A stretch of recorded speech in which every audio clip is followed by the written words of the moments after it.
Amados hermanos, veamos ese tema, no por vista, sino por fe. En la vida humana estamos acostumbrados que todo lo que se obtiene es por esfuerzos humanos, por regalía, por robo, extorsiones, sobornos, explotación personal, corrupción. Jesús nos enseña que en el reino de Dios tenemos que pedir creyendo, y aunque la bendición venga por otra persona, sabemos que hicimos una oración creyendo que Dios nos supliría las cosas que necesitamos por la fe y confianza en su palabra, sea aquello material, físico o espiritual. Dios usa muchos medios para cuidar de sus hijos, mediante hayamos hecho una oración a nuestro Padre Celestial. En esta enseñanza veamos unos ejemplos de hermanos que fallaron en su fe a Dios. El caso de Figelo y Hermógenes, los cuales no soportaron la prueba de su fe. Viendo a su líder, el apóstol Pablo, en la cárcel, no mantuvieron su fe ante una sociedad de su tiempo que estaba llena de idolatría y templos de prostitución. Decidieron abandonar su vida de fe en el reino de Cristo. Según Timoteo 1:15-18 nos dice: ya sabéis esto, que me abandonaron todos los que están en Asia, de los cuales son Fileto y Hermógenes.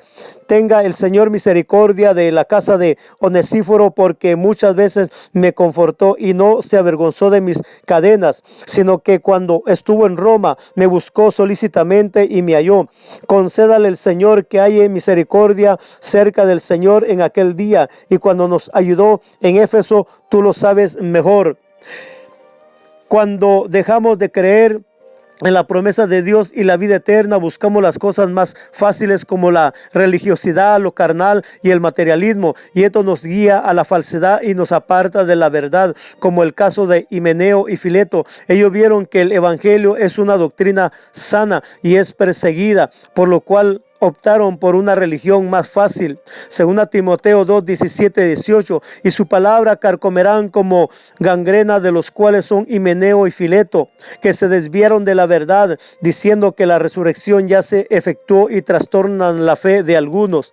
El sacerdote Elí, a pesar de ser un conocedor de la palabra y la presencia de Dios, se descuidó espiritualmente y cayó en un estado religioso, aún estando en el propio templo o tabernáculo, permitiendo el pecado de sus hijos en el templo, y él callaba. Esto le llevó a una tragedia familiar y espiritual. 1 Samuel 2:22-25. Pero Elí era muy viejo y oía de todo lo que sus hijos hacían con todo Israel, y como dormían con las mujeres que velaban a la puerta del tabernáculo, y les dijo: ¿por qué hacéis cosas semejantes? Porque yo oigo de todo este pueblo vuestros malos procederes.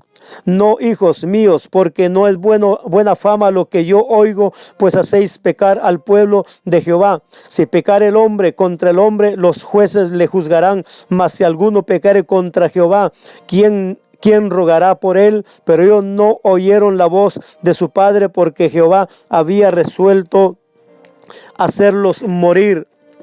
Dios demanda la ofensa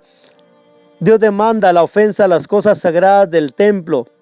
1 Samuel 2:27-35. El descuido de la vida de fe trae consecuencias. 1 Samuel 4:16-22. Amados hermanos, el Dios que nos ama y nos da la oportunidad de la vida eterna, nos da a conocer sus maravillas, y que no debemos menospreciar sus misericordias. El obtener este tesoro tan grande nos hace responsable de cuidar y compartir todo esto, por lo cual no se agrada de los que tienen en poco su gracia. Si la vida cristiana depende de la fe en Jesús, como dice la palabra: mas el justo por la fe vivirá. Entonces los que se han apartado de Dios y los que no buscan a Dios están descuidando su vida de fe en el sustento de Dios. Hebreos capítulo 2, verso 3 dice: ¿cómo escaparemos nosotros si descuidamos una salvación tan grande, la cual, habiendo sido anunciada primeramente por el Señor, no fue confirmada por los que oyeron? Romanos 11. Bien, por su incredulidad fueron desgajadas, pero tú por la fe estás en pie. No te ensoberbezcas, sino teme. 1 Corintios 16:13. Velad, estad firmes en la fe, portaos varonilmente y esforzaos. 2 Corintios 5:7. Porque por fe andamos, no por vista. 2 Corintios 13:5. Examinaos a vosotros mismos si estáis en la fe, probaos a vosotros mismos. Si no os conocéis a vosotros mismos, que Jesucristo está en vosotros, a menos que estéis reprobados. Gálatas 3:7. Sabed por tanto que los que son de fe, estos son hijos de Abraham. Efesios 2:8. Porque por gracia sois salvos por medio de la fe, y esto no de vosotros, pues es don de Dios.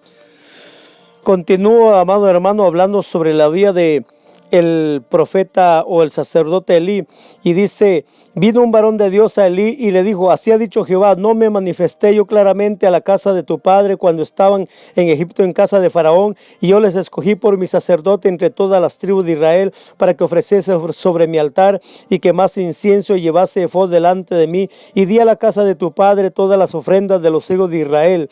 ¿Por qué habéis hollado mis sacrificios y mis ofrendas que yo mandé ofrecer en el tabernáculo, y has honrado a tus hijos más que a mí, engordando de lo principal de todas las ofrendas de mi pueblo Israel?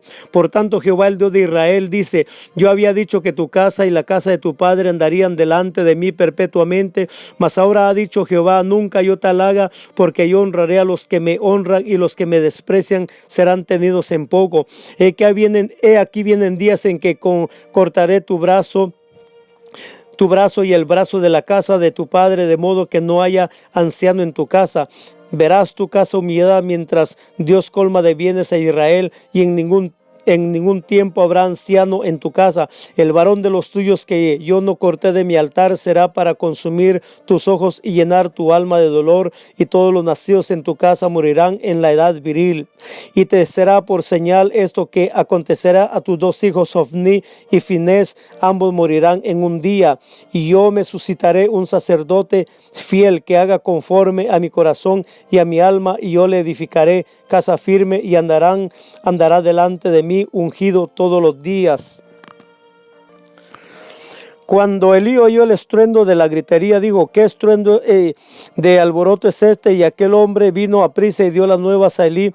Era ya Elí de edad de 98 años, y sus ojos se habían oscurecido de modo que no podía ver. Dijo pues aquel hombre a Elí: yo vengo de la batalla, he escapado hoy del combate. Y Elí dijo: ¿qué ha acontecido, hijo mío? Y el mensajero respondió diciendo: Israel huyó delante de los filisteos, y también fue hecha gran mortandad en el pueblo, y también tus dos hijos Ofni y Finés fueron muertos, y el arca de Dios ha sido tomada. Y aconteció que cuando él hizo mención del arca de Dios, Elí cayó hacia atrás de la silla al lado de la puerta, y se desnucó y murió, porque era hombre viejo y pesado, y había juzgado a Israel 40 años. Y su nuera, la mujer de Finés, que estaba encinta cercana al alumbramiento, oyendo el rumor que el arca de Dios había sido tomada y muerto su suegro y su marido, se inclinó y dio a luz, porque le sobrevinieron sus dolores de repente. Y al tiempo que moría le decían las que estaban junto a ella: no tengas temor, porque has dado a luz un hijo. Mas ella no respondió ni se dio por entendida. Y llamó al niño y cavó, diciendo: traspasad de la gloria de Israel, por haber sido tomada el arca de Dios, y por la muerte de su suegro y de su marido. Dijo pues: traspasad de la gloria de Israel, porque ha sido tomada el arca de Dios. Amado hermano, con esto concluyo, haciendo una mención más sobre la vida de Elí, ya que ellos fallaron en su fe, desconfiaron de Dios, no agradaron al Señor, porque realmente dejaron de caminar por fe. Pusieron su vista en la religiosidad y en las cosas de pecado carnales, y lamentablemente su derrota o su fracaso en la fe lo llevó a la muerte espiritual, moral y física. Así que, mi amado hermano, mantengamos nuestra fe firme en nuestro Señor Jesucristo, porque eso es lo que permanecerá para siempre. Dios le bendiga, amado hermano.